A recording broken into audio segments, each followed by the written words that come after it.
The project started at the start of this year. We've set up a company as part of our module multimedia production. We went through quite a few ideas before we came up with UCLan's Got Talent, and it was just a case of actually Chris Hooper, our project manager, was just sat watching Britain's Got Talent at the time, and it's just one of these things that just sparks in your head. From the start, we've always maintained that we don't say what is talent, and we're not to say we're running the competition, but we want to see what people have got. We realised that we couldn't really say what is a talent because someone could come along with something that we'd never seen before, and that if it's, for me, if it's something that someone else can do which I can't, I mean, I can't sing, I can't juggle, I've tried, I can't juggle.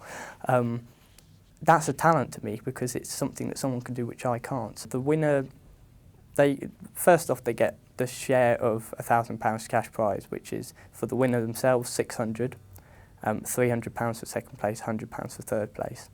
But the winner themselves get, basically it's an unwritten title of the most talented person in UCLan.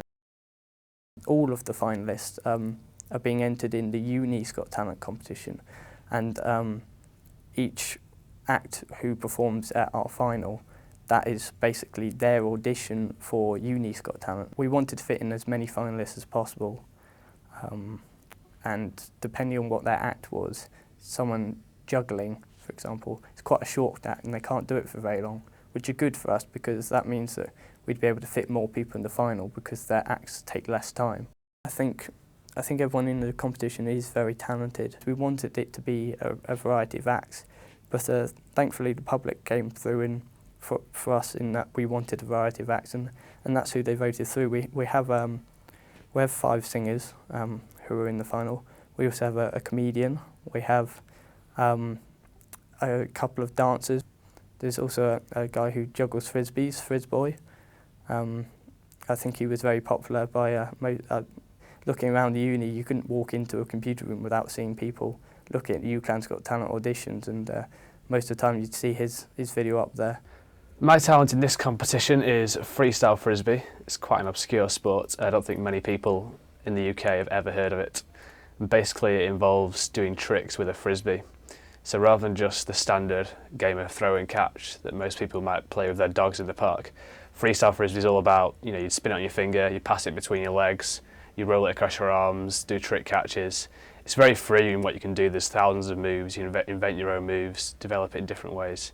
It's a really exciting sport, so I thought I'd enter it into the competition to add a bit of variety to the mix. This UCLan's Got Talent isn't the first time I've entered a Got Talent competition. It was 2 years ago now, at least, I think. It was in the first series of Britain's Got Talent. We saw an advert on TV, and for the same reason I entered this, we thought, yeah, it'd be a bit different, let's have a go. And it was a very interesting experience. We actually got through to the last 300 in the country, which is sort of televised rounds.